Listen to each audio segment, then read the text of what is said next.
Hello, darling souls. It's that time of year when a lot of people are going to start getting distressed about the festive period and overwhelmed with how much they have to do. Or you could just live like that all year round. I know I certainly do sometimes. So I'm going to share with you my top 4 tips for dealing with overwhelm. Tip number 1 is you gotta write it down. A lot of the time, what we do is we try and remember everything in our heads. And actually, the brain is not a good storage cabinet, it's actually for processing information.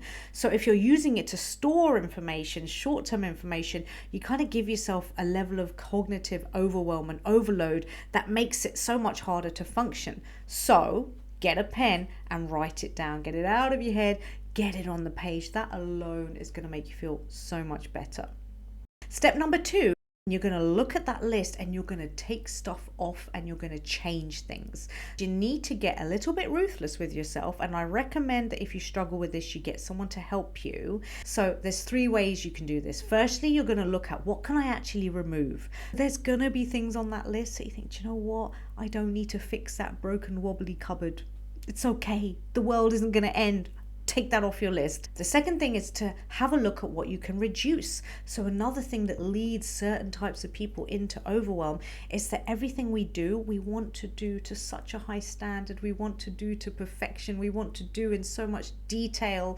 And we can tend to operate like that in all areas of our lives. And that becomes incredibly demanding and overwhelming. And there are many things you might realize that you can actually get great results by doing 80% or 50% rather than the full-on 100. And then the third thing is, what can you delay? Because there are also many things that don't need to be done right now. Maybe you can put off cleaning out the spare room for another few months. The third thing you're going to do is prioritize.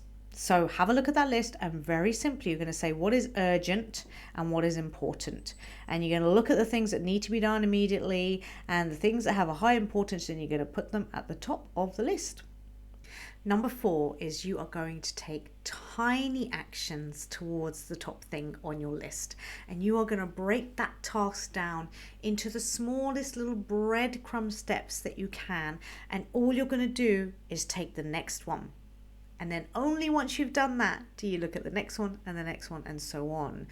Now, I would like to re-emphasize something for you, because if you are the kind of person that deals with a lot of overwhelm, there's a high chance that you will have resisted some of the steps I've given you, particularly number 2, where I asked you to take things off your list or to reduce the level and the amount and the standard to which you do certain things. You might have felt like, I don't want to do that. If you really struggle, do what I did, get some help.